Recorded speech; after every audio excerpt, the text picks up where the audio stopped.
You're listening to the Fan2Fan Podcast, and on this episode, we're talking mummies. Here we go.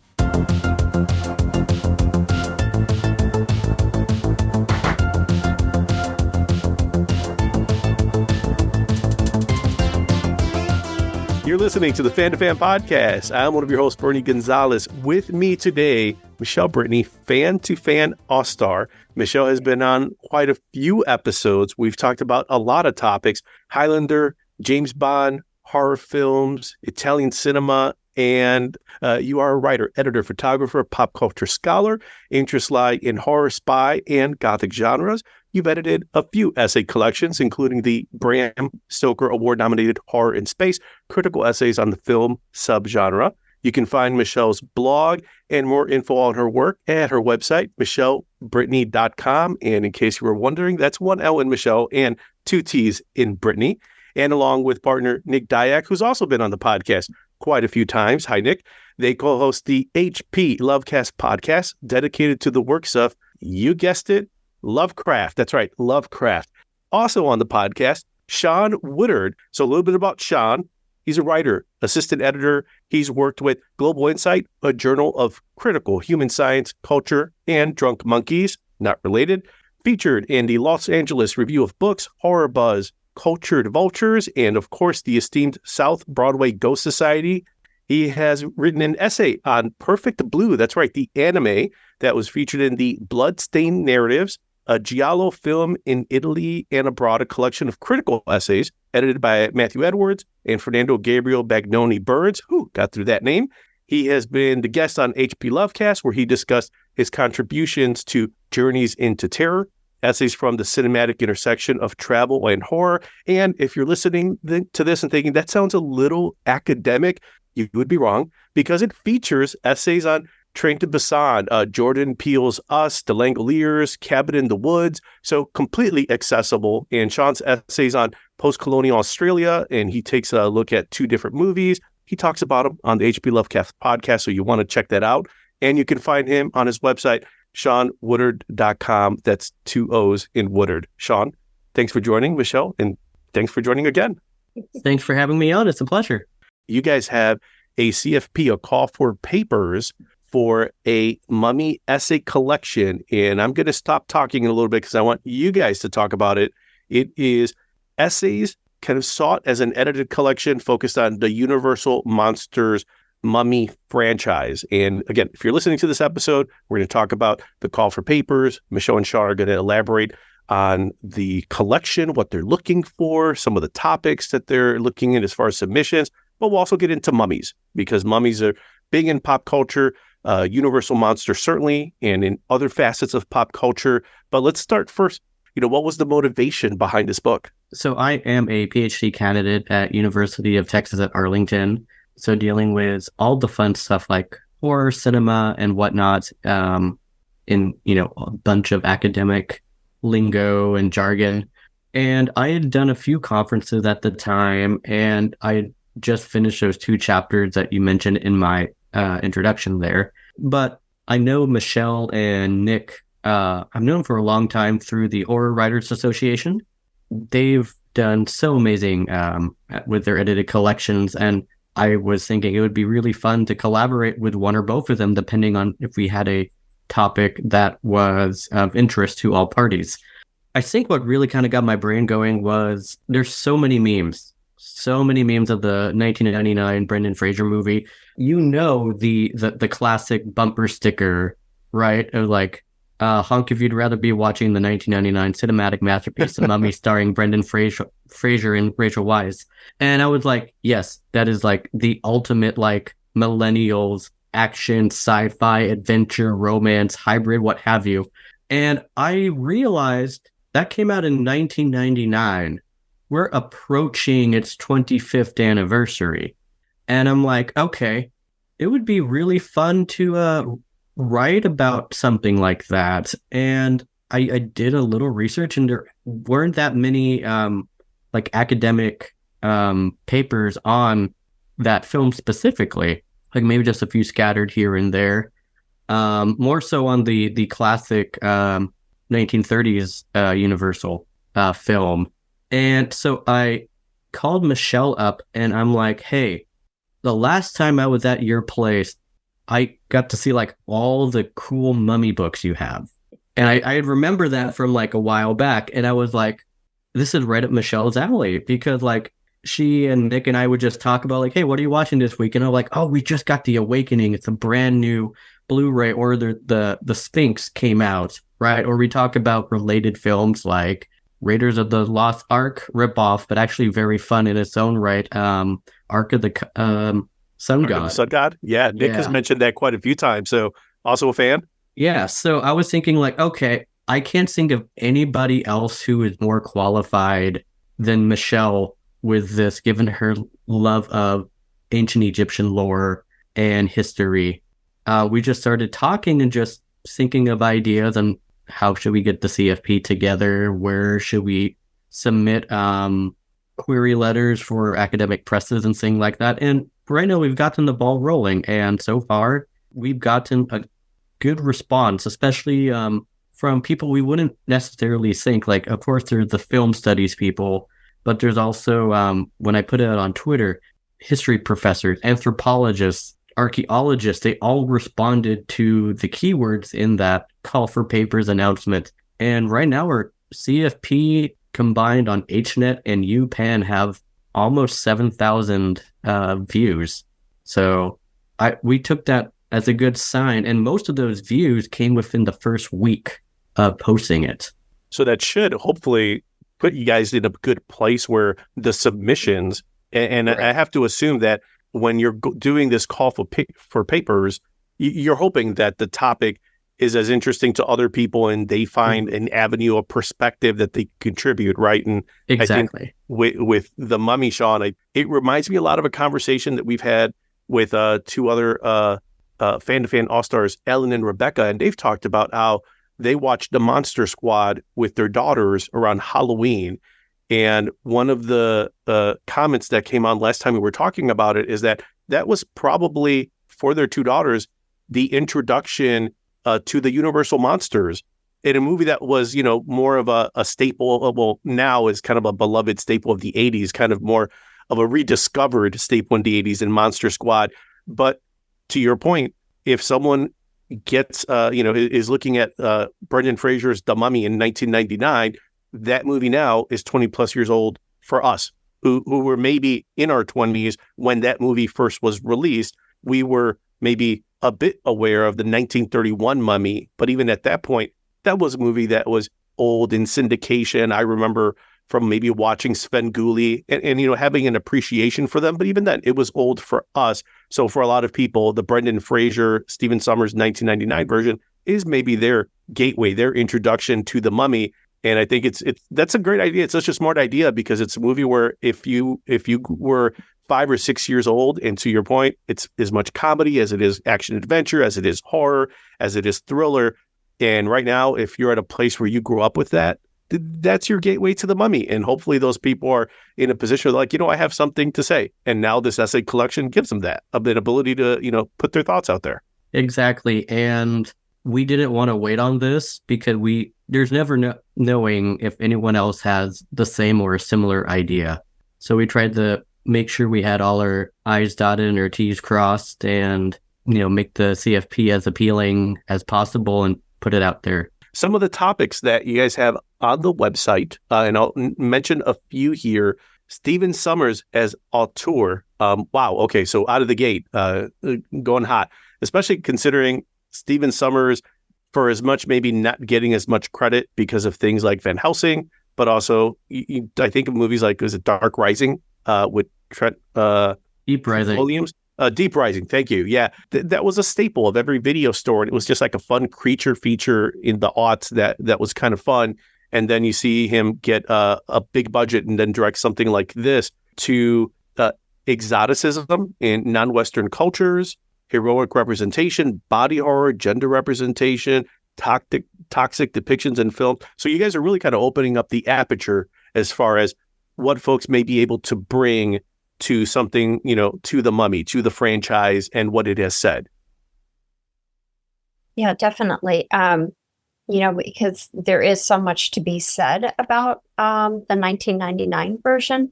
And as you said, Bernie, it really is a gateway for a new generation.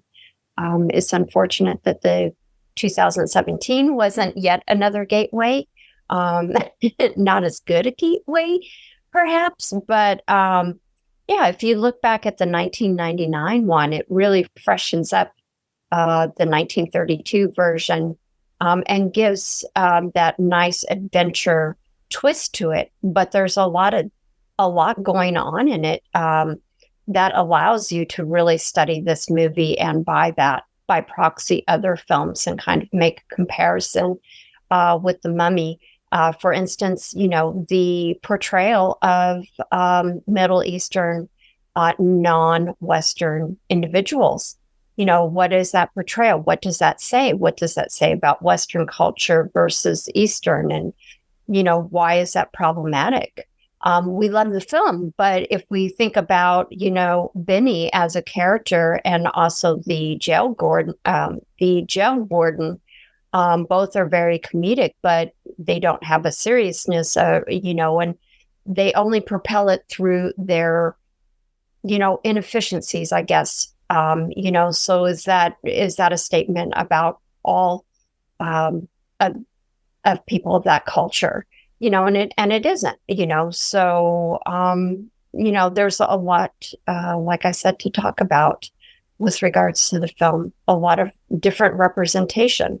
I had people comment that they were excited about this film because there's a real affinity for the LGBTQ plus community with regards to this film. And I'm really fascinated and looking forward to reading essays on, the representation and how that is mediated through the essays. And, I do want to say real quick, even though this is, academic, Sean and I have really, trying to emphasize the fact that we're looking for essays that really straddle between academic and really general audience. So we're looking for essays that are going to be approachable. Yes, there's going to be, endnotes involved and things like that, but we're here to help. And, don't allow that to be a daunting or, a reason for not wanting to submit an abstract and be a part of this book. I think that's especially important because you think of the Bloodstained Narratives collection that you're a part of, Sean, and how it can seem impenetrable, especially for someone who may think, well, was this an academic perspective? And, it is to a point, but even critical essays in horror, Michele, where, you're talking about like Event Horizon and Jason in Space. It's movies that, that we grew up with, movies that maybe, don't get an appreciation, but kind of delve into the same themes, into the topics that you want to explore. And especially when I think of The Mummy, and again, going back to the 1999 version, where I remember reading once from a producer and it must have been around the time they released the Robert Downey Jr. Sherlock Holmes adaptation.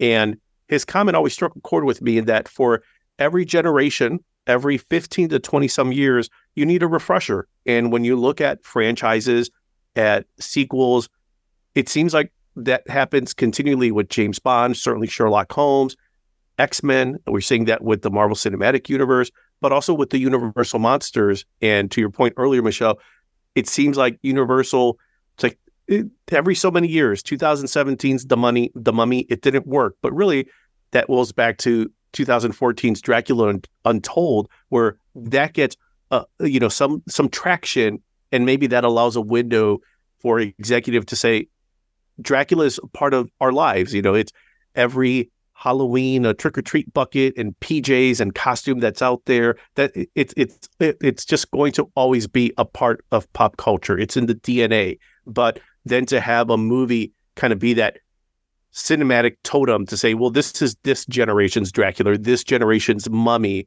And I think, with the 1999 version, it allowed for folks to be like, yes, like I grew up with Sean Connery, and maybe other folks have Daniel Craig. And for that generation of 20-some-year-olds who are discovering. It's like, yes, now you have this version of The Mummy.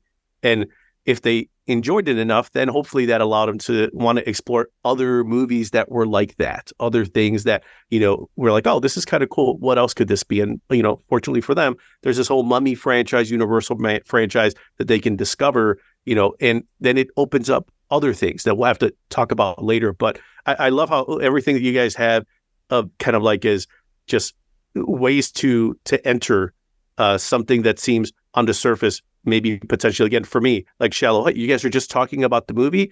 It's like, no, we're talking about generational nostalgia, which is a point that you guys have on there. Music, editing, film score, the hybrid of the genre, where again, it's action adventure. It's a little Raiders of the Lost Ark. It's also comedy, also kind of a bit of a nod back to the Abbott and Costello movies that Universal made as well. So I love it. This is awesome. This is a great idea, and I'm glad that you guys are getting the reception and that people are really into this. Yeah, we're very excited about that. I mean, I think as speaking for both of us, if Sean doesn't mind, is the fact that honestly, we were blown away by just how many views we got in that first week. We were like, I would say we know that, the 1999 version is is a very accepting film. A lot of people like it. But man, we didn't know it would be that much. Didn't know how much they liked it. Yeah. I mean, because typically like on UPenn, you can see and it definitely hit a chord, because I think on average, Sean, correct me if I'm wrong, but I think kind of the average views for a call is maybe around the 500 mark. Wow. Yeah, I've seen varying numbers depending on how niche a topic is. Usually though, they may get into they may break 1,000 usually, but since UPenn and HNet are specifically geared towards academics, you may only have so many people interested in a given area or topic.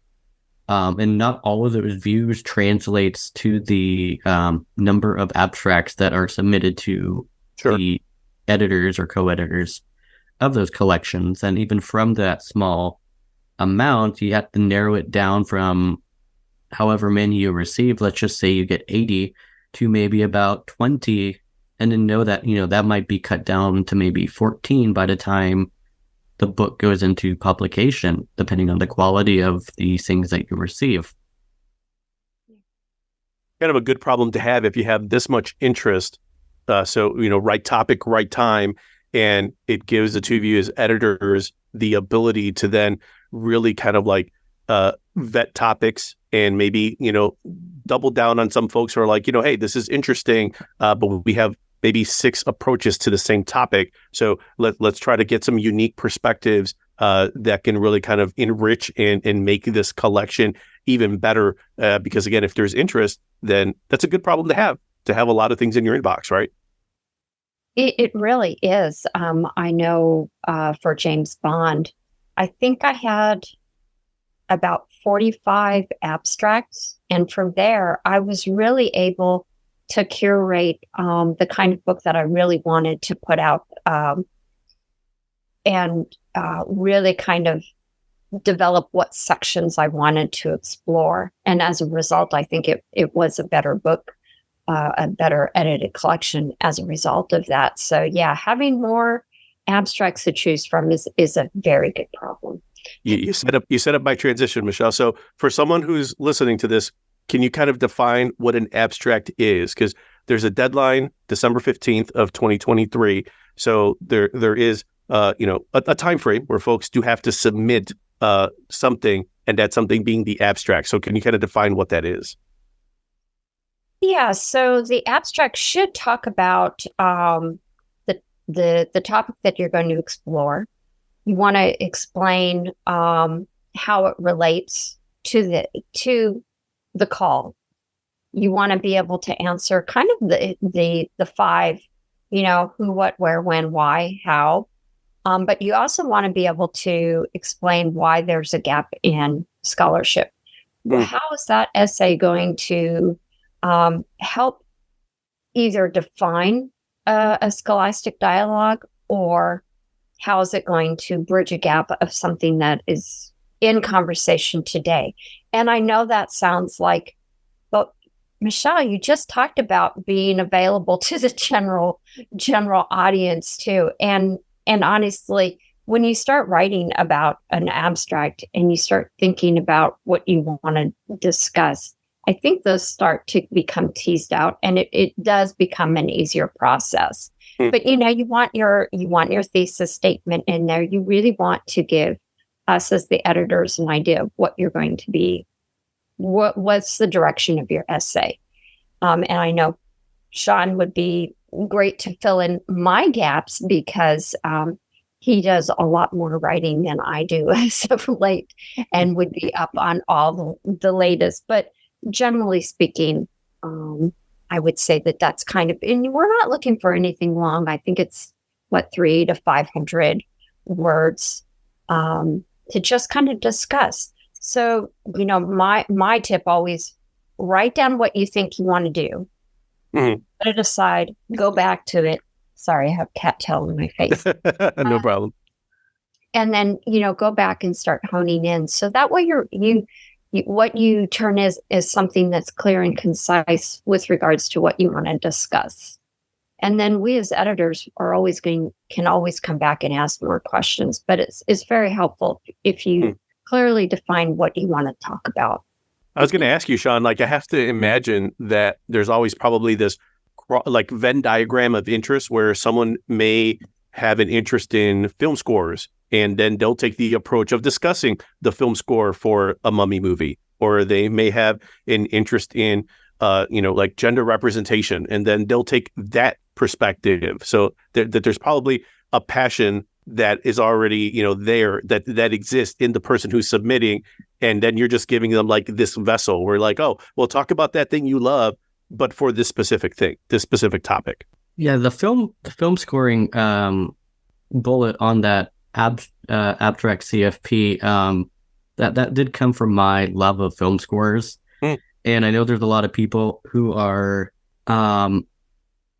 interested in film scores, or maybe musicologists that may be interested in writing more about pop media, and this allows them an avenue to do so.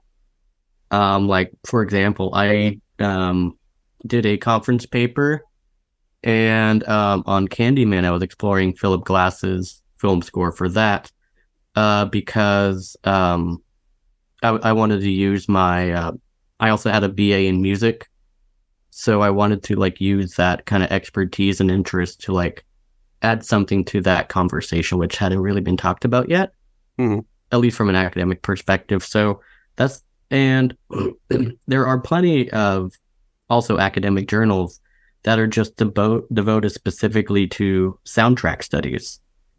And, even they might publish once a year, twice a year, depending on the publication's mission. And this allows, this allows those kind of people who are searching for similar projects like that to expand and talk about something, especially like this, which everyone really has an affinity for. So absolutely. Maybe not so much the Scorpion King, but hey, there will be an abstract that you will receive that may make a case for that. So who am I to argue? Who am I to argue? Fine. That's right. On Sean's, we did include in here some topics that are trying to be topical with the times. So, for instance, Sean brought up the resurgence in the interest of Brendan Fraser and called it Renaissance, which was a term I hadn't heard, and I love it. But it was that term was, I forgot who the journalist was or the film critic who. I thought you were going to say, Sean, it was Brendan Fraser's agent. If not, maybe I don't know. I just remember it floating around online, and then people ran with it because, the resurgence interest in him is paramount also to the interest in wanting to do this collection.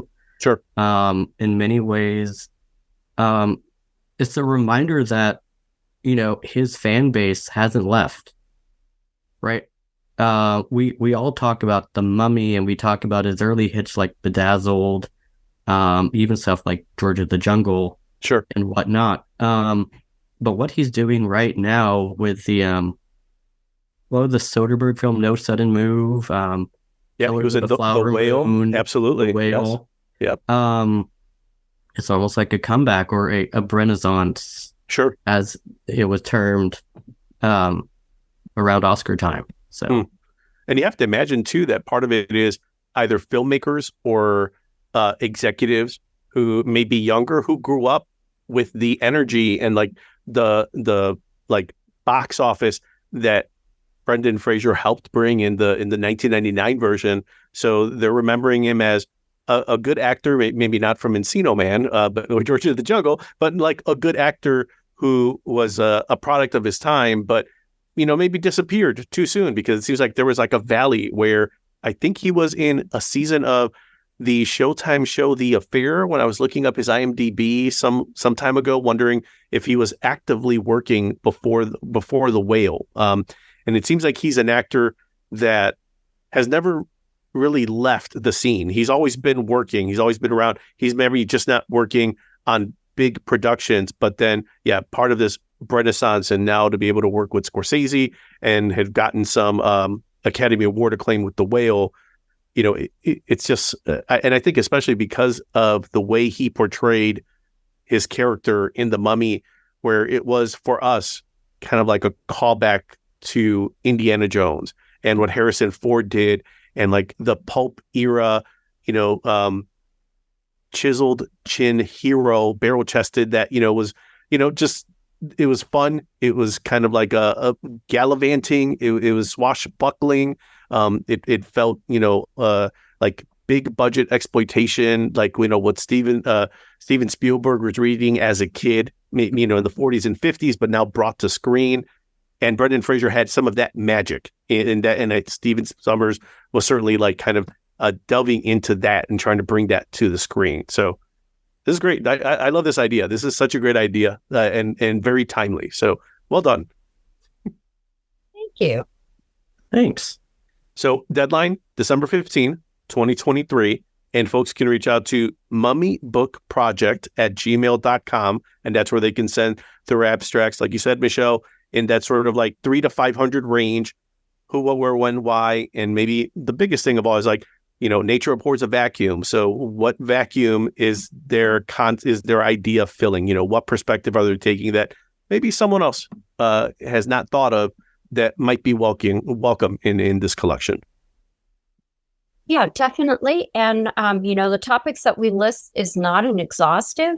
So if there is something else that you see as tying in with The Mummy, or comparison, or, even like, Stephen Sommers' auteur, maybe there's another theory out there that you're very interested in exploring, and it would be a good match to discuss through The Mummy, then by all means, reach out to us. And of course, if you have questions, definitely reach out to us through that email. Yeah, like the other day, I saw we got an email from a scholar who was like, I know it's pretty early, but what are you really looking for? And I'm like, how about we act as a soundboard for whatever ideas you have, and if anything piques her interest, or if it like is too similar to something we've already received, then we'll let you know. So I sent that email reply, I think, today. So, but it's good that people are inquiring. There's also been questions we received, and we post to certain social media groups. Sure. We're like, giving clarification on what we're looking for. The fact that people are reaching out and talking about it is a good sign. If you get an email from S. Summers or B. Fraser at Gmail, make sure to reply, because you never know. You never know. Remember, you can find the Fan2Fan Podcast at www.fanpodcast.com. Facebook, just search Fan2Fan Podcast. That's FAN, the number 2, FAN. On Instagram at Fan2Fan Podcast. Or on Twitter at Fan2Fan Podcast. We'd love to hear from you, so send a message and let us know what you think of the show. Thanks. And now, on with the show. Would you guys mind getting into some mummy talk? Of course. I know, Michelle, you are a fan of Egyptology. I don't know if that's the right term for it, but I know you've talked about in the past, along with your spy genre, gothic genre, horror genre love, that Egypt studies is also a passion of yours. Yeah, it starts out from the time that I was a child. My dad had the Time Life books that he'd get every other month that cost like $8.95 at that time. We're talking a long time ago. And it would discuss different civilizations. And so one of the books that came was on ancient Egypt. And I think I might have been like around 7 or 8. And it just kind of blossomed from there. He had an interest in, quite honestly, my dad has passed now, but so I don't know what his original reason for liking Egypt, but he definitely did and passed it along to me. I think maybe he was probably a bit more in archaeology and the adventure, because that's kind of his generation and probably interest. But yeah, it developed a long relationship or passion for me. I did get to go to Egypt in right out of high school, so kind of those real impressionable years, and that was just an amazing trip for me, and it's always just kind of stayed with me. I have presented on mummies over the years through like HWA and through Southwest Pop Culture and American Culture Association that Sean has presented at several of those conferences. And okay, we have Dracula and we have Frankenstein. They always get the love. Sure. There's not a whole lot of love for the mummy all the time. That is true. And it is one of the foundational monsters. And if you look at the pedigree of the writing for the original mummy film from 1932, there's very deep connections. There are a lot of narrative beats in all the stories that match up. So it's kind of surprising to me that the mummy's always the mummy idea is always kind of down a peg or two.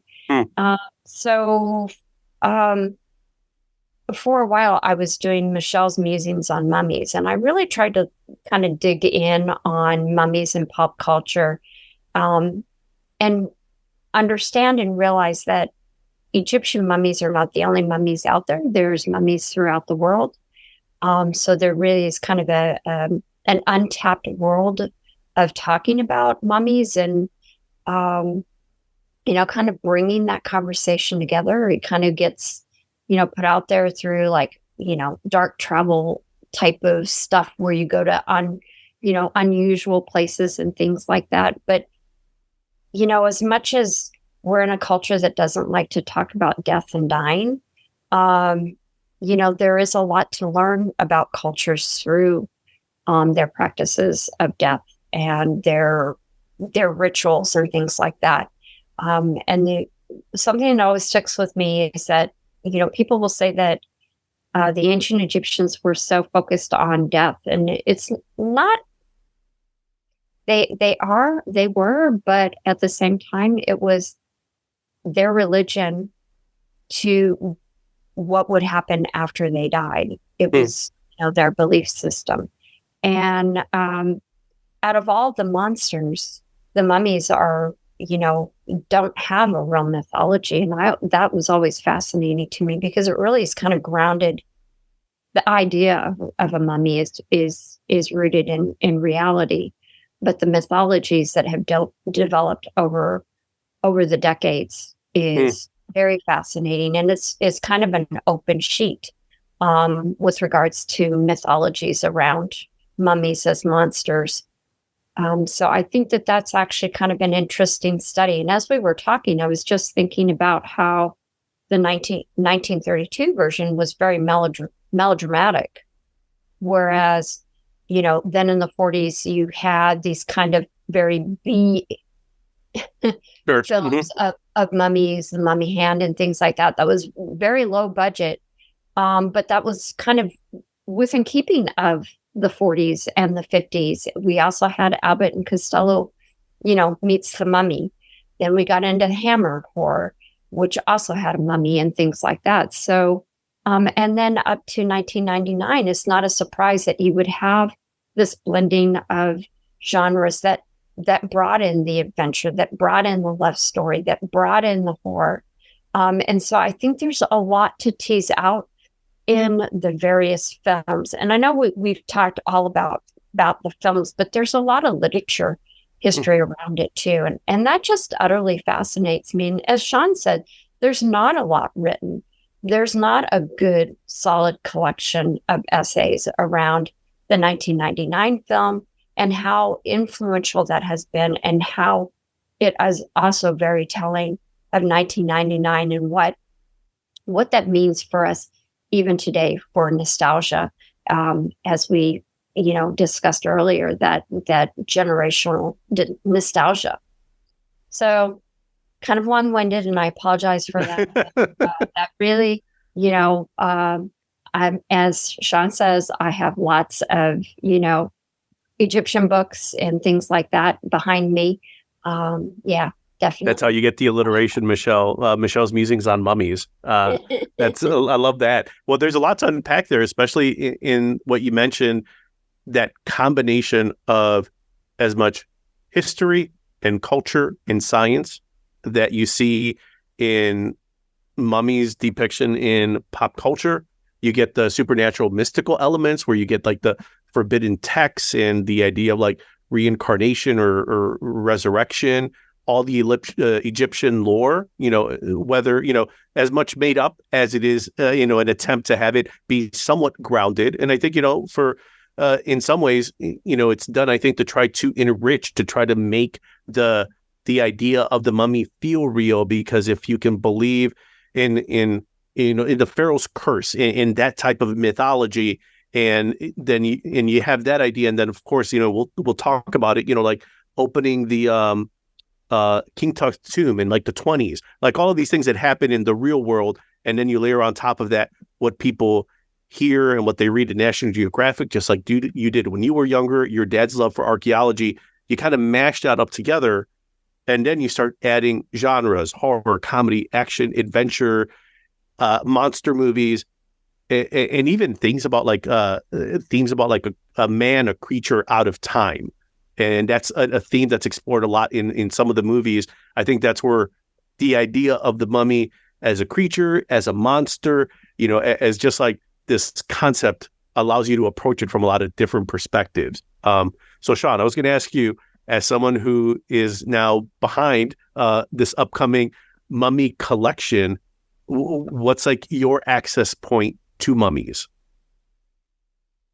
My primary access point was through of course, the 1999 film, and then discovering, I think I was in middle school, the Universal classic monster films, and then, but I don't think I saw the 32 film until I was in college.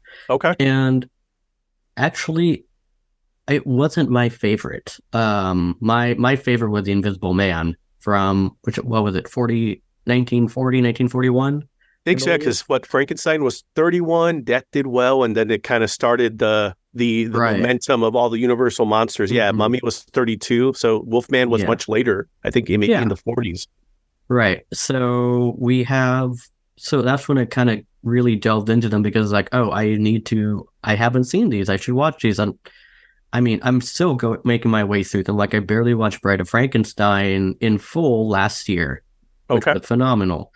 But it seemed like the Mummy always kind of got, second billing, like in the Abbott Costello films, or in like the House of Dracula, those kind of sequel films, or just like what's the word I'm looking for? Ensemble films. Oh, sure. It was not like the Universal version of like the Marvel's, the Universal Cinematic Universe at the time. Yes. Yeah. And then there was the Hammer film, which seems a little bit more closer in terms of plot with the 99 version, as far as I could tell when I watched it the first time. And then there's other films like The Mummy Shroud and stuff like that. And I know that recently, I haven't read it yet, but I think it was the Horror Writers Association with a partnership with Poisoned Pen Press.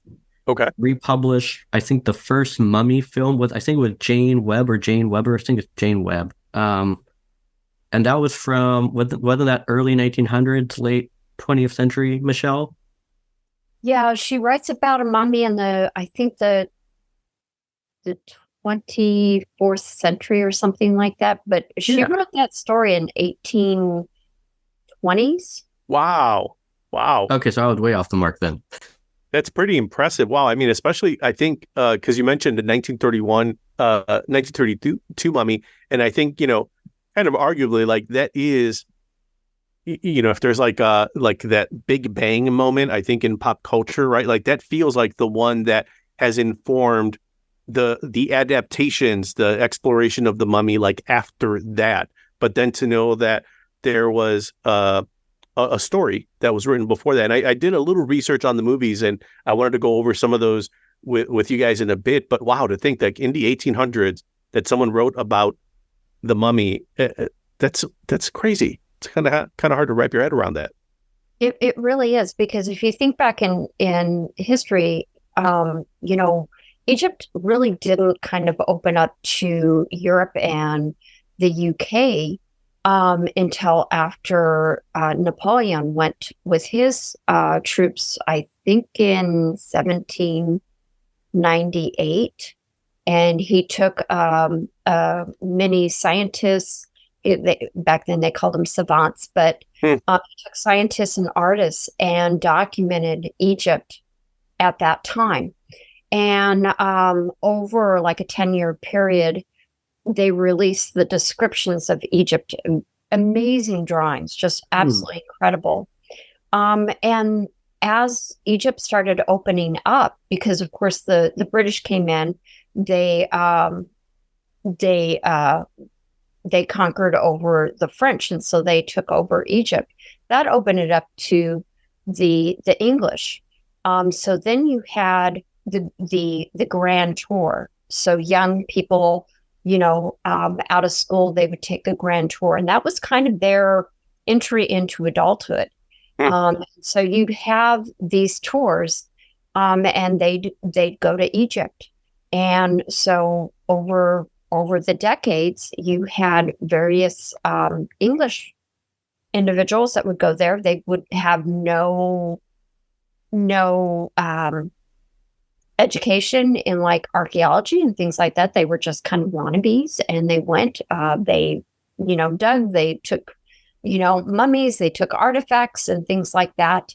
And it started opening up that world. It was very exotic. It's kind of like if you think about the tiki, surgeons over the decades. The Egypt was kind of a similar situation where it started opening up, and you had this, Egypt mania type of things that started building and building. And as they were discovering more tombs and mummies and artifacts and gorgeous things, more interest developed. You had the Frenchman, I'm going to butcher it, Jean Chapin, who was able to decipher hieroglyphics in about the 1825, 1828, something in there. And that helped to open up, because now you could kind of understand. Before, all you saw were these symbols, but you didn't know what they meant. Now you're starting to see, oh, you have Cleopatra, you have Ramses, who are all these people? And you have, just this interest continues to build over the decades. So like you mentioned earlier, you get into Howard Carter and a lot of other English archaeologists, because by this time they're archaeologists that are going out there, and they're looking for tombs and trying to gain knowledge and understanding. And so, Tutankhamun's tomb was the most, it was the first completely or near intact tomb that they had in 1922. So that just kind of ramped up Egypt mania again, and it just kept culminating. And of course, there wasn't a curse, but through good journalism, had a curse. And of course, how do you explain people that have passed away suddenly? Makes for a more interesting story if there is a curse, Michelle. I think, right? Yes, and it carries through folk culture, as we all know. That's right. So I have some notes on some movies, and there's some other pieces of pop culture in song, in animated series where mummies have been represented. But I wanted to go over a list of some of the movies here, and if you guys have any thoughts, by all means, please share. But I wanted to start with one. Michelle, you're a scholar of lost media, and the first mention that I saw is 1899. Talk about 1800s, but right on the cusp there. The lost film Cleopatra's Tomb, that's, I guess, sometimes referred to as robbing Cleopatra's Tomb. It's believed to be the first mummy film and reportedly showcases Cleopatra as the mummy. And, unfortunately, it's lost, with a lot of films, as, you can see the tear dropping on Michelle's cheek right now. We've talked about lost films before. Kind of breaks your heart, but the fact that this was already out there in 1899, I don't know, it seems pretty amazing that this was already exploring the supernatural, but also, a bit of the science behind it. So had either of you heard of that? I have heard of it. I think that's George Méliès film. I believe so. Yes. I had not heard of it, but okay. Sounds interesting. That's pulling from some of the literature, because like Sean mentioned, Webb's book was not a horror film or not a horror story, but over the decades, the first real story that was related to mummies and horror was actually Sir Arthur Conan Doyle's Lot 249. Oh, okay. And that was written in, I think, 1891. Okay. I'm aware of the title. I have not read it yet, and I love Conan Doyle. So. Oh yes, you would love it. I came across that one, Michelle. What is it about?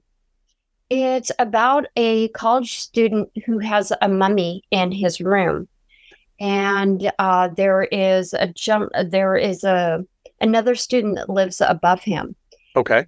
And so he ends up kind of befriending the student upstairs befriends the man with the mummy. He's not friends with anybody. And the guy is trying to figure out, because he's kind of a strange bird, because he has the mummy. And this is Doyle introduces a mummy that's controlled by tannis leaves. Might have heard tannis leaves. Sure. Yeah. Some of the movies in the 40s. But he controls a mummy, and the student upstairs ends up kind of on the wrong side with the student with the mummy. And the mummy is controlled by the student through the tannis leaves. And that's the first horror story. Wow. That's related to mummies. Oh, wow. It feels like a perfect plot that we would have seen in a Tales from the Crypt or like Creep Show a segment. Because it has equal parts Reanimator to it, where there's a little bit of that there, but also you can just imagine it seems like a very accessible plot.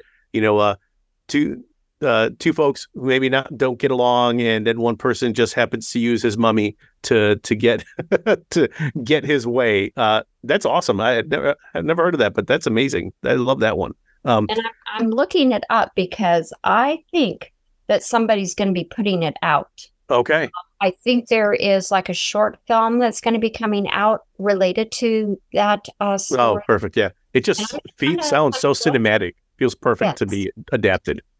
Mm-hmm. Yes. Another, to get the cheek on your, to tear on your other cheek, Michelle, sorry. I did see that in 1911, there's another lost film that was produced by the Tannhauser company called The Mummy, and that one featured an Egyptian princess. So that one you were aware of? Yes, and in fact, at Southwest Conference, I think the son or grandson of that studio came and actually gave a presentation. He didn't talk about that particular film, but I do have their collection of films. And of course, as soon as I realized that film was that they had done a mummy film, I was like trying to see. Of course, I don't have it, but I think that that's kind of more based on the stories of Theo Guillotier. He wrote like The Mummy's Foot. Definitely more like romance oriented. Okay. A man has a piece of a mummy and he ends up going back in time through a dream sequence and meets the princess that's attached to that foot that's sitting on his study desk.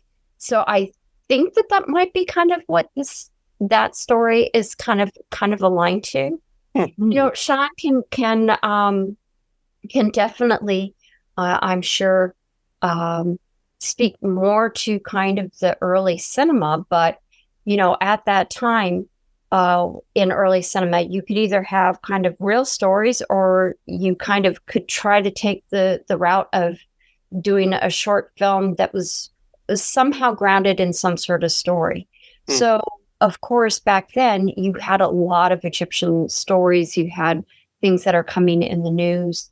So it's not surprising that there would be some Egyptian stories. Right. With the news you were talking about, so there were like the news reel that would like play before like a feature film, or like the serials that would be happening, right? And in many ways, like I guess you could consider the 1999 version like a play on those early serials, just like Raiders of the Lost Ark was influenced by those 1920s, early 30s serial films. But there was, I think there was just this kind of exoticization with Egypt, not just because it was like excavations were really prominent during that early of 20th century, when film was in its infancy, but also because of how Hollywood at that time, especially with the invention of talkies, like you had an early Claudette Colbert film where she played Cleopatra, and it was a pre-Hays Code film, and it's mainly known now just because of, it has her taking, she's in like one of the royal baths or something like that. But even before then, you had like the early Cecil B. DeMille version of like Ben-Hur. So there's this, even if it's, well, in many ways, so that culture was already being almost in a way exploited, just because of how unfamiliar it was to what you would call Western audiences at the time. But also there was this big movement also for adaptations of biblical stories, especially those of Moses and a lot of Old Testament stories. So putting by adapting those and trying to like replicate that kind of locale, really was like Hollywood's way of like saying, here's an interesting idea to get people into the theaters. Right. And as as we see with a lot of films now, still there is a tendency to stereotype and otherize groups that are non-white, even though there are a lot of good films and people in the industry who are making film that are moving away towards that, towards more inclusive and factual real life representations of people of color and minority groups. There's something, especially going back to the King Tut's tomb being open in the early 20s, and back to something that you just said, Sean, where I think especially when you think about biblical films and movies that maybe lean a bit on the shortcut, like the cultural shortcut that are these mummy films, in some ways it's almost like trying to, like, you're releasing a movie, but because it's ingrained, even if it's a bit shallow in Egyptology and Egyptian lore and things that are happening in the 20s, you may feel like, oh, this movie is deep and there's culture, and it's like Moses or a biblical movie where it's based on the text, so thus it must be worth more than this gangster flick or something else where it's superficial. But certainly, like, if Right. it makes you feel like, oh, there's a culture involved, and that means there's mythology and there's rituals. So Mhm. there's layers here. And I can see a Hollywood executive saying, well, that's like starting on second base for a film. If people can already bring with them that idea of what they're seeing in the newsreels, in what they're reading in books, and what's being popularized because this tomb is being opened, and now we're being exposed to history as much as we are archaeology, as much as we are to just kind of like entertainment. It's like, oh, wow, Exactly. what could be in there? Well, watch this movie and it'll be a bit of a cliff notes of maybe some of the things you may know, Right. and we can already lean on that. But there's always the question of, like, how accurate is the representation, right? Sure. So, like, our films during the pre-Hays Code era and beyond, are they really being respectful of those ancient cultural and religious rites? Are they being respectful of their representations of history? And many times, though, just like with Westerns, I love Westerns, and I could see the Brendan Fraser version as a play on the Western, but in a non-American locale, kind of like Hidalgo from a few years back with Viggo Mortensen. Sure. But the issue is that, as with Westerns, there were many times you still had white actors portraying the characters of these other ethnicities, which, reproduce racial stereotypes. So, and we kind of see how even I'm not saying the 1999 film is a perfect film. It's not. It's a perfectly fun film, but it's still, encased in that tradition. Sure. Right. And even the 2017 film, which the only modicum of enjoyment you might get is just seeing Tom Cruise do his thing, which is running. I've seen one paper, maybe there was a second, but I know there was one paper that would, just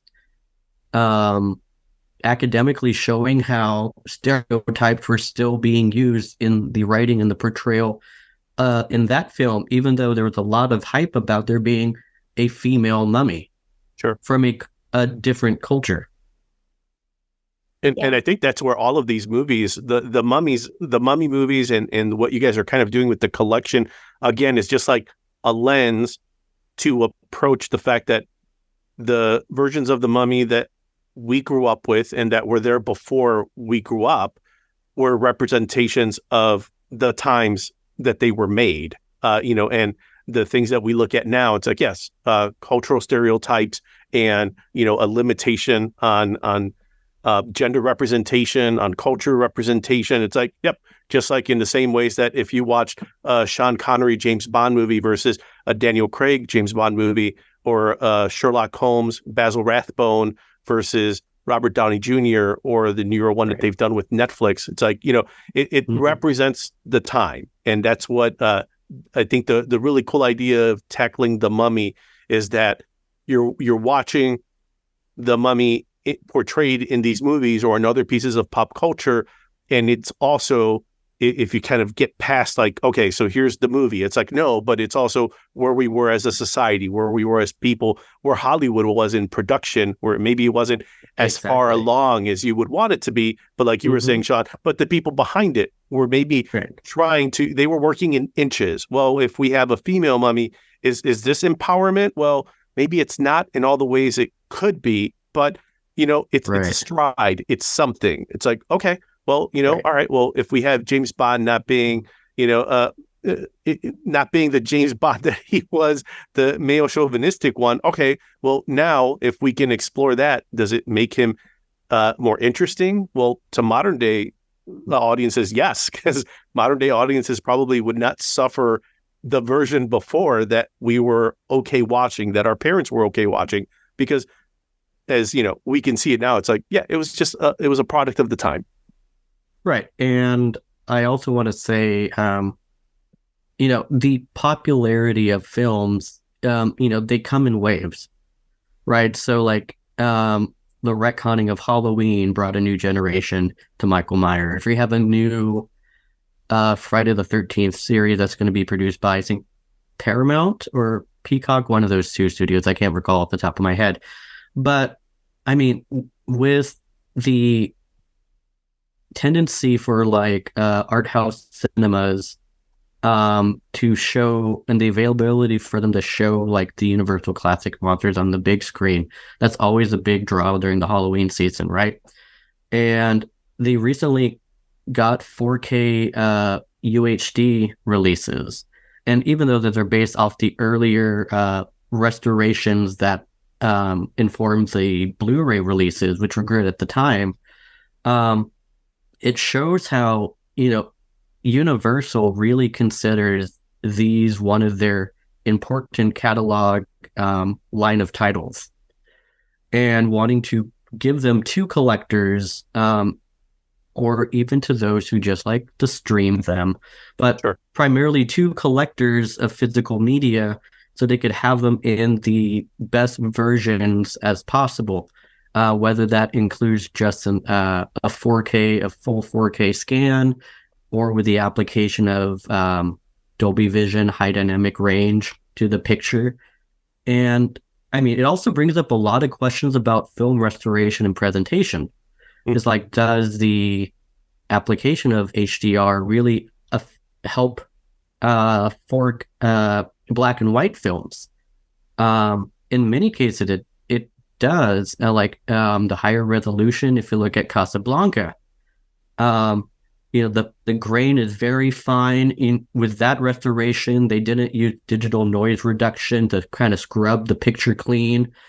And it's interesting how different highlights of shadow and grayscale and light you could see in a proper restoration like that one. If it's done correctly. Mm-hmm. So that question about film restoration, it all ties in to why do we want to preserve these films? Why do people still want to be watching these films? What's important to audiences and collectors?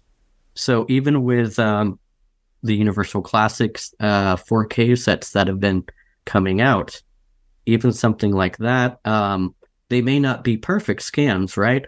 But it's the best. It's based off the best elements and best restoration they could do at the time. Sure. I think by virtue of the production alone, you could argue the production is their way of saying these are important. They're important to them because it makes them money. But also it's important to culture. It's important to a fan base that still appreciates it. That really, again, for tracking it, starts back in 1932, where after the public interest, but really after the success of Dracula in 31 and then Frankenstein, and how you were saying earlier, Michelle, if you're looking at the Mount Rushmore of Universal monsters, it is the Mummy sometimes that gets the short shrift, because you'll get the Dracula, Wolfman, Frankenstein, and it's not until, you kind of go down the list. It's like, well, how many faces does this Universal Mount Rushmore have space for? Because then we can't forget the Invisible Man or the Phantom of the Opera. But maybe in that group picture, the Phantom might be the monster that gets the most short shrift.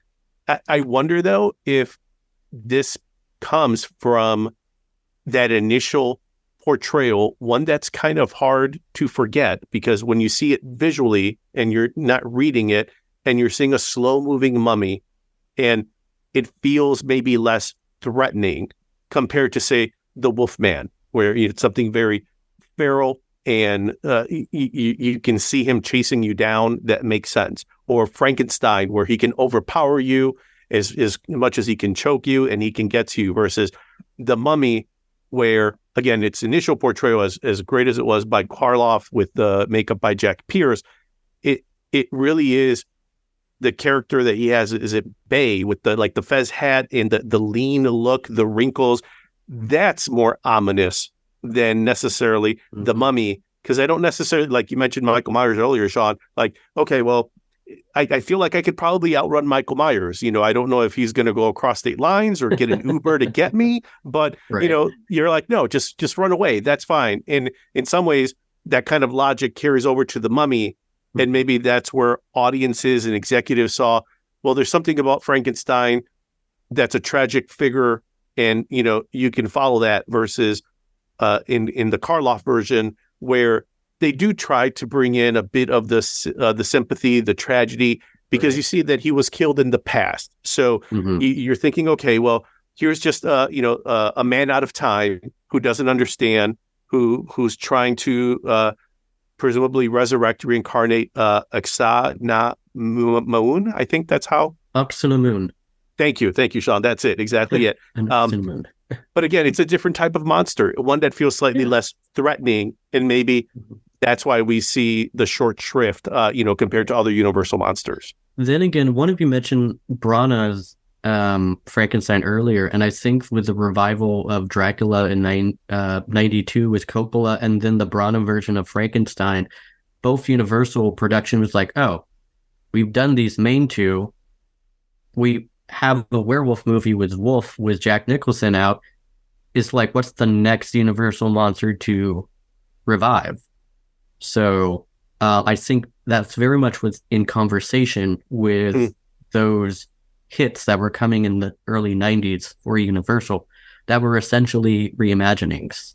That's a good point. You brought that up, because even in every attempt Universal has done to kind of reboot, when you think about, like, again, the recent ill attempt at trying to reboot them in the Dark Universe, I think that's what it was called. But it really wasn't, like Dracula Untold. I think, it's probably a bit revisionist history if you ask the right executive that says, that's what we were trying to do. We were trying to start this from the beginning, and that was our way in. It's like, well, sure, you could argue that. 2017's The Mummy would maybe argue otherwise.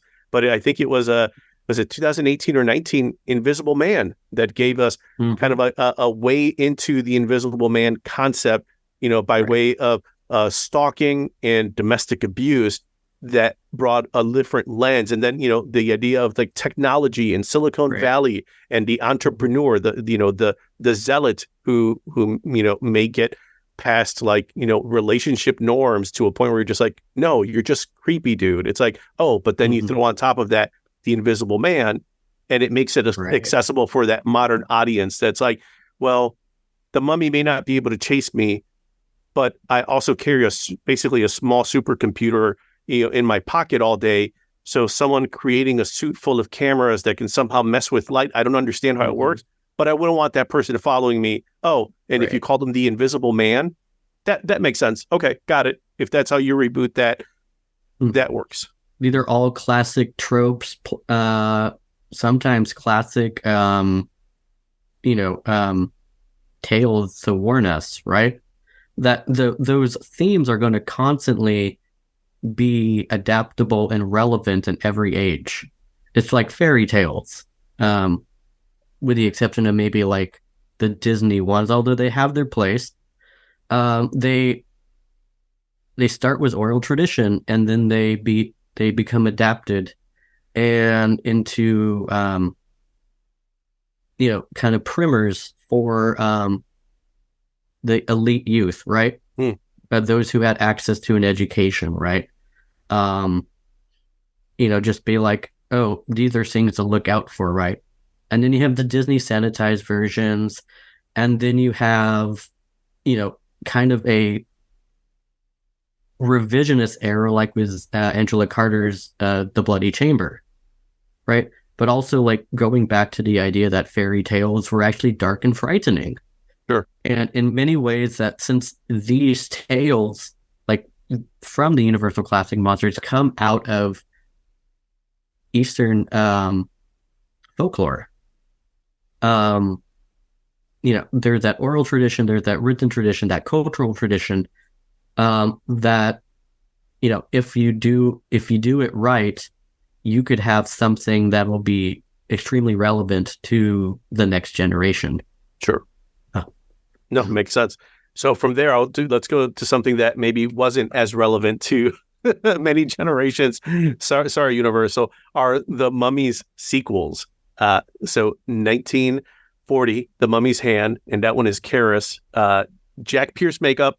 He gets the cool striking black eyes, which I think is kind of interesting.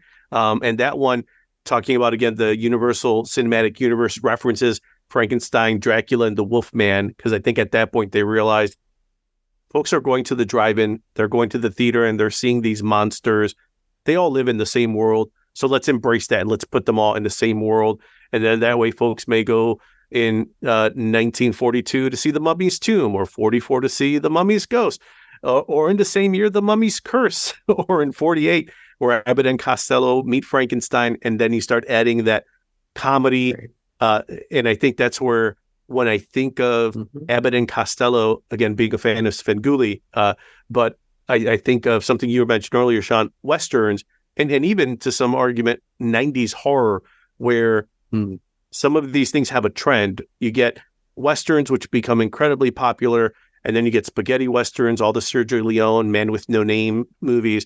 But then, you get the comedic Westerns, My Name is Trinity, where they kind of are lampoon, just like you get Airport, and Airport begets Airplane, and exactly. You get Scream, and that's how we get Scary Movie, and that's when I think of, yes, you got the Universal monsters, and that's why the popularity of that gets us Abbott and Costello. But again, they don't even Mummy. The Abbott and Costello begets the one episode, or the one special of Scooby-Doo.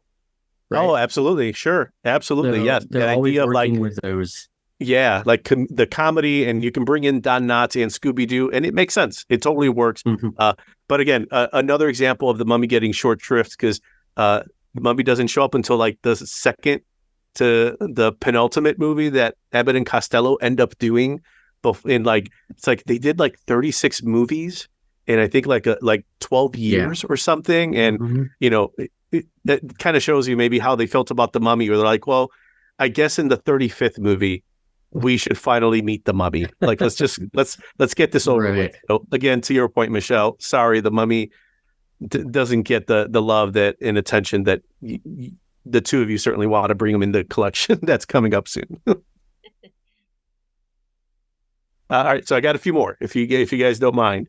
All right, so 1957, The Aztec Mummy, and this comes from Mexican director Rafael Lopez Portillo, and it was remade and released it was released in the U.S. as Attack of the Mayan Mummy in 1964. And I know one of the different sequels was riffed on Mystery Science Theater Robot versus Aztec Mummy that came out in 1959. But just to give you a sense for these kind of movies, Curse of the Aztec Mummy in 1957 totally makes sense. Robot versus Aztec Mummy 1959, yep. And then you get finally Wrestling Women versus the Aztec Mummy in 1964. So exploitation at its finest. Yeah. All of that also shows that mummies are not restricted primarily to Egypt. Absolutely. Yes. But then we go back to Egypt in 1959 with The Mummy, Hammer, Peter Cushing, Christopher Lee. And I think this is Universal. They're going through a bankruptcy. You have Hammer, that for the most part has relied on adapting like popular radio serials. So they're not taking a lot of risks. Let's stick with the stuff that works. And then they go to Universal and they license The Mummy. They make their own version, and later on make the Curse of Frankenstein and their version of Dracula. You get the Technicolor blood. That was a big draw, the Technicolor at that time. Let alone the Hammer Glamour girls. Let's not forget that. But for a young teenage Bernie that was watching these movies for the first time, I was like, whoa, this is not my father's The Mummy, because, now you have Buxom Women and you have Christopher Lee's tongue getting cut out. So certainly now we're getting into a more graphic version, adaptation of these movies that felt black and white, that felt a little safe, but now maybe not so much in the hands of Hammer. I haven't seen that one for quite a while, the Hammer version, but the tongue getting cut out is from 32. So because you did have that scene.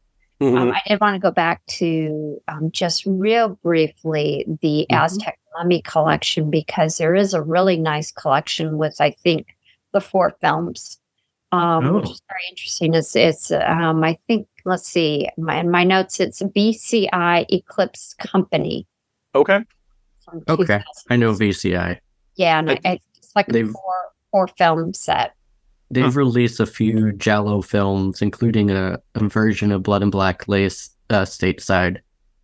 They also released a version of Bird with the Crystal Plumage by Argento before those big restorations came out a few years back.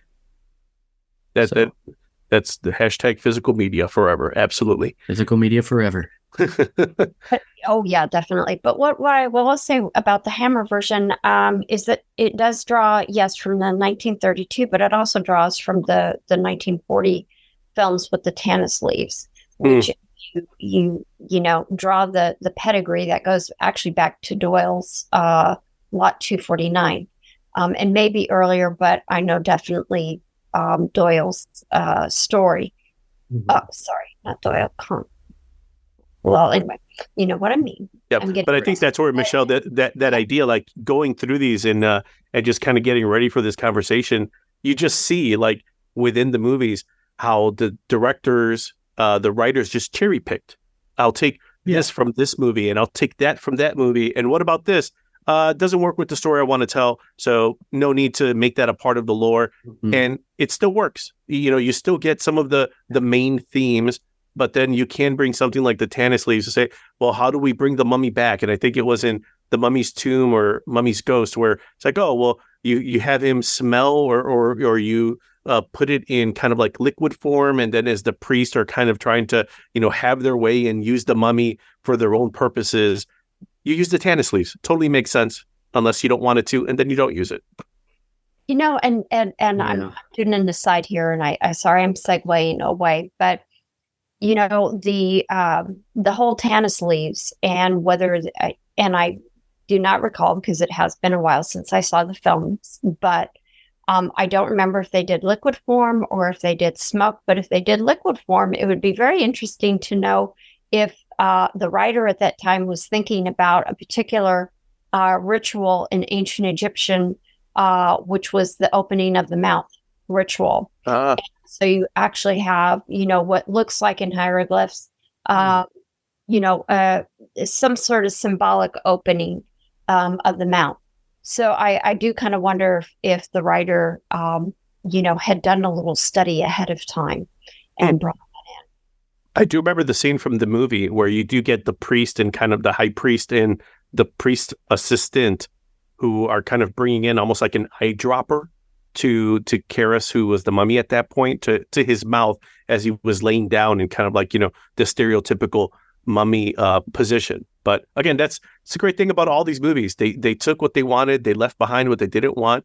Hammer did that a few times in 64, Curse of the Mummy's Tomb, 67, The Mummy's Shroud. And I kind of barely remember that one, but in reading up on it, it kind of came back to me because I do remember that one as being the one with more killing, where it felt like they were really leaning into the mummy as monster. There's a part where a skull gets crushed and someone is burned with acid. They throw some people out of a window, and it felt more like, okay, like I think Hammer is giving folks what they want. It's good exploitation fare, and if you're going to see a mummy movie, then the mummy murders. Let's just show more of that. Set pieces like in Giallo films with the threadbare plot and, well, female cleavage, which with the Hammer modus operandi at the time, it was like, oh, this will bring in a lot of money.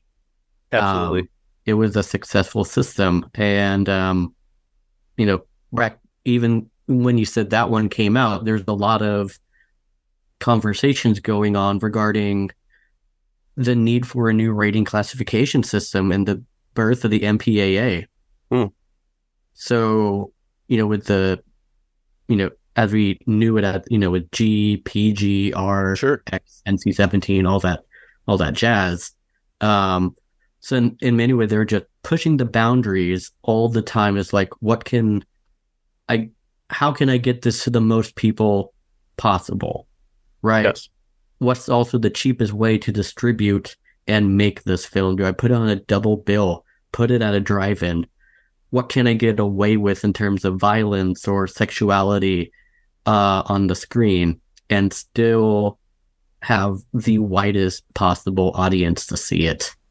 I'm glad you brought that up, Sean, because I think, wasn't it Raiders of the Lost Ark that was the first PG-13 movie? Temple of Doom, I believe. Temple of Doom. Okay. Yeah. And when I think of that, even something like Gremlins, that when you watch now seems to be a bit more intense than I remember watching it as a kid. But again, I'm looking at through or the even lens Jaws. Absolutely. Sure. I mean, and this is even beyond like any gore. It's just, the suspense, it feels more intense than I remember watching it. And then, kind of like jumping from Hammer to the 80s, something we kind of briefly mentioned before is Monster Squad, where, it's meant more for kids, but you still get the universal monsters. They're not nearly as intense as they've been portrayed before. But again, if you're in the 80s, you're growing up probably watching reruns of the Universal monster films, that every weatherman with a cloak who's now become a horror host during the 50s, 60s, and 70s has now been airing his creature features every Friday or Saturday night. So if you grew up on that, now you're a filmmaker, well, sure, you want to make sure that you can kind of bring in the Universal monsters that you brought in on, even if they're just kind of analog versions of them. But enough where someone watches it, you're like, that's the Mummy. I get what you guys do. And whether they saw it, in a special, TV airing, or in the early days of, if you could afford it, Betamax or VHS collecting, right, for home media. I mean, even right now, Kino Lorber announced a 4K restoration of the Monster Squad that's coming out, if I believe, this month or the next month. So it ties into that nostalgia and bringing in new generations of fans in, because these are the films for all the people in the 80s, that was their version, as you were saying, of these classic monsters. And they're passing them on to their kids. Yes, absolutely. And they're going to pass them on to their kids, and so on and so forth. And they'll read the collection that you guys have that'll cover 1999's The Mummy. Oh, I hope so. which again, action, adventure, comedy. There's a few films in that franchise. I think it kind of wore its welcome out a little bit towards the end. But again, for a generation that did not grow up on Hammer or Universal, and they see the Brendan Fraser, Stephen Sommers version, that's one that, that people love. Another one that, Michelle, I think that you're a fan of, that one day we'll have to talk about as a full-fledged episode, is 2002's Bubba Hotep by Don Coscarelli, Bruce Campbell. Oh, that's so much fun. I got to meet Don Coscarelli at a Bubba Hotep screening at the Frida Cinema. Or what did a Phantasm? No, it was Bubba Hotep. And, just talking to the people, talking to those creators, they're just so humble. They never think that their film is really going to have the fan base that they eventually do, if it's especially for a cult film, right? And whether you go see them at a Phantasm screening and talk to Don Coscarelli or Reggie Bannister, or if you go meet Bruce Campbell at a convention, right? Sure. They do this for their fans, and they owe everything to their fans. And in a way, a collection like this is showing that to those creators, not just the actors, not just the writers, not just the directors, but everybody who is involved with that production. This film matters to so many people. And, having an academic collection like this is kind of a love letter to that. but also in a way of breaking down that kind of thin line or that binary that like, oh, genre films, there's genre films, and then there's like prestige films. And whoever subscribes to that like ideology is kind of, it's, I don't get that, because they each have a little too black and white. yeah, they each have their place in cinema history. I mean, if Star Wars in 77, prompts the Library of Congress to send George Lucas a letter saying we want to include this in the Library of Congress, of course he never honored that request because he never sent in an original print. But if somebody said the same thing for like any other film, like also like Criterion Collection, like, oh, we have this new kind of genre, these 90s blockbusters, which you could also place The Mummy in. And some of their earliest DVD releases were Armageddon, RoboCop, right? And you had The Rock.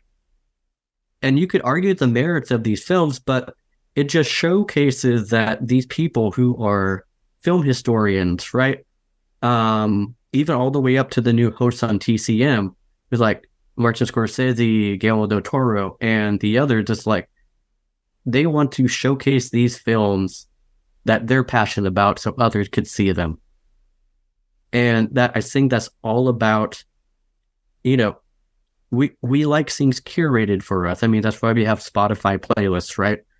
And because we love horror, we want to see everything, not just the new stuff, but see what inspired it.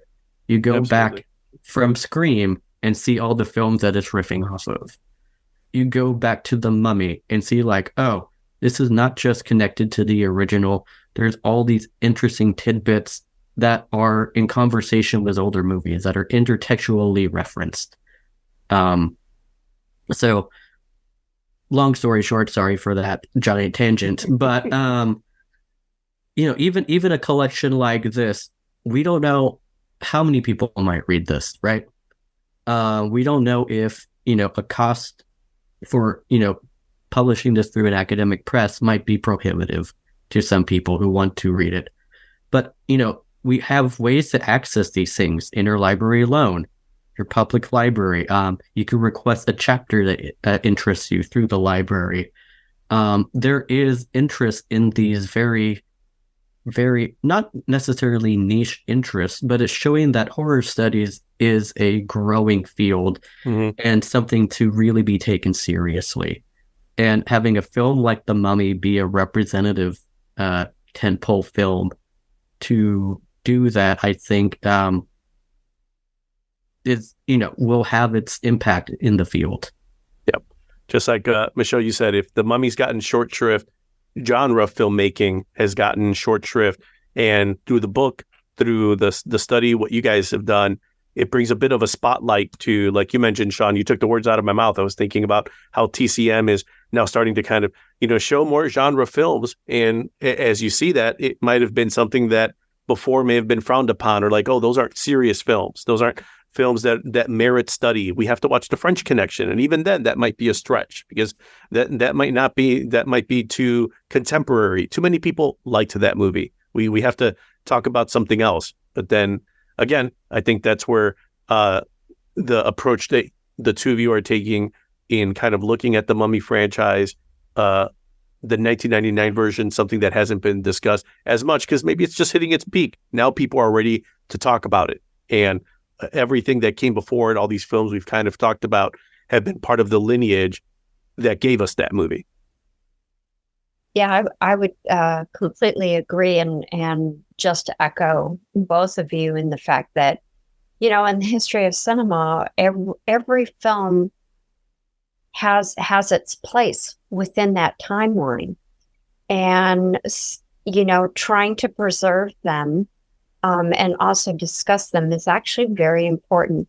When we think about how many books there are out in the world and how many films there are out in the world, there's not as many films as there are books out there, but they definitely command attention. And Bernie, as we talked when we talked about the silent films and the city symphony films, and the fact that you know, I am thankful that we have boutique distributors and restoration companies out there that are going back and looking at films and restoring them because I agree. somebody has an interest in them.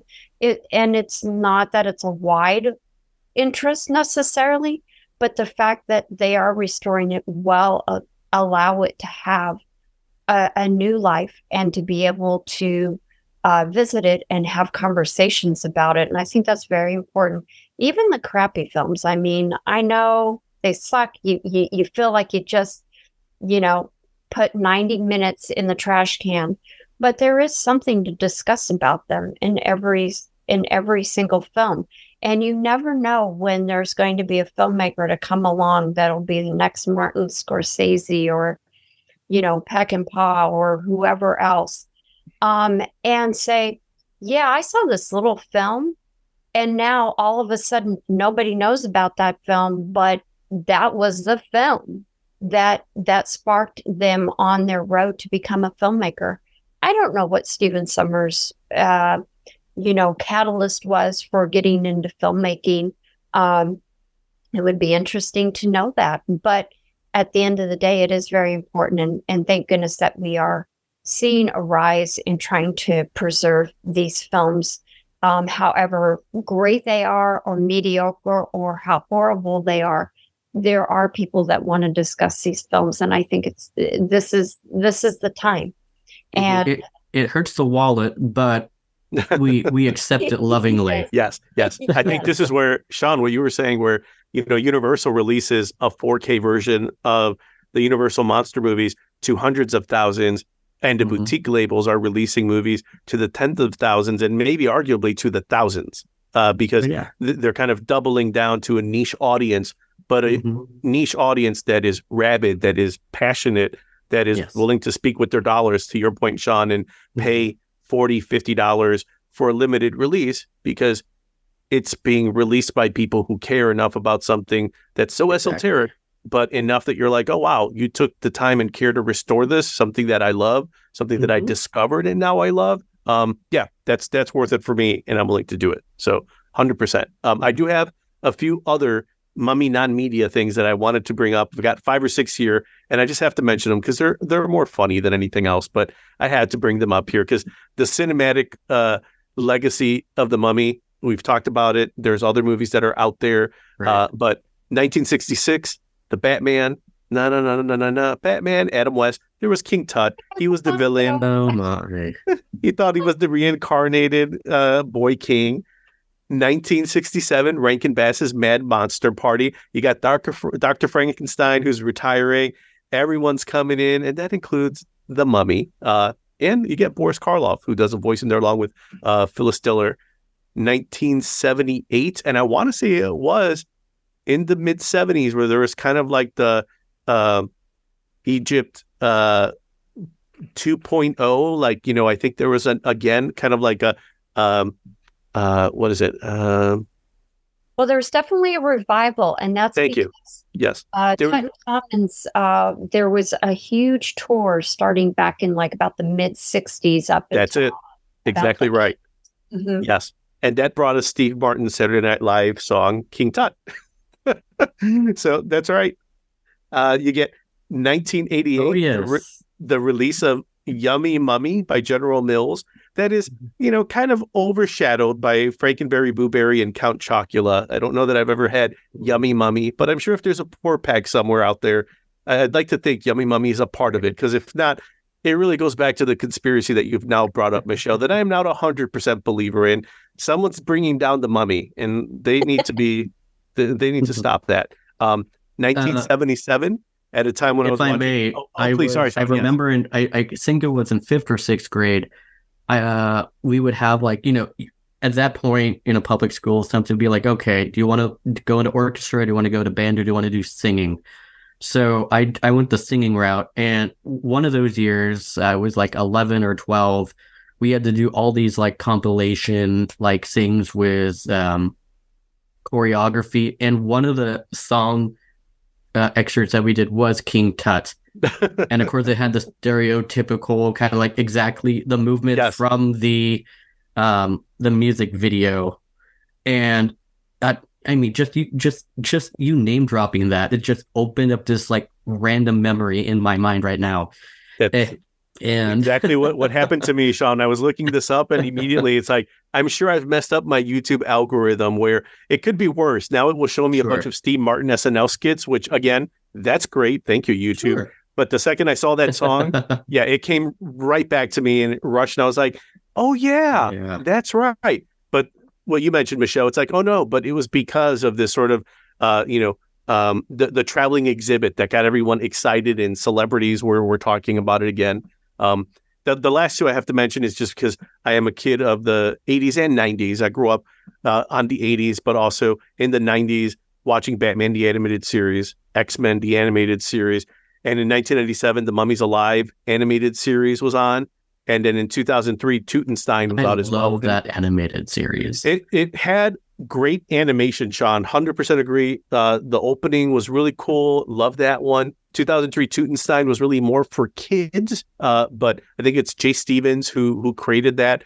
It had like a Macy's Day Parade balloon, and I think tried to use Egyptology and the mummy as like a way of bringing history and culture lessons to students, and like in the same way that like Carmen Sandiego did. So, I remember it for that. But again, another different representation of the mummy. And I think that's what the call for papers that you're putting out there is trying to do, bring in different representations of the mummy, all kind of focused on the Universal Monsters mummy franchise. So just to kind of remind folks again, deadline December 15th, 2023. Yes.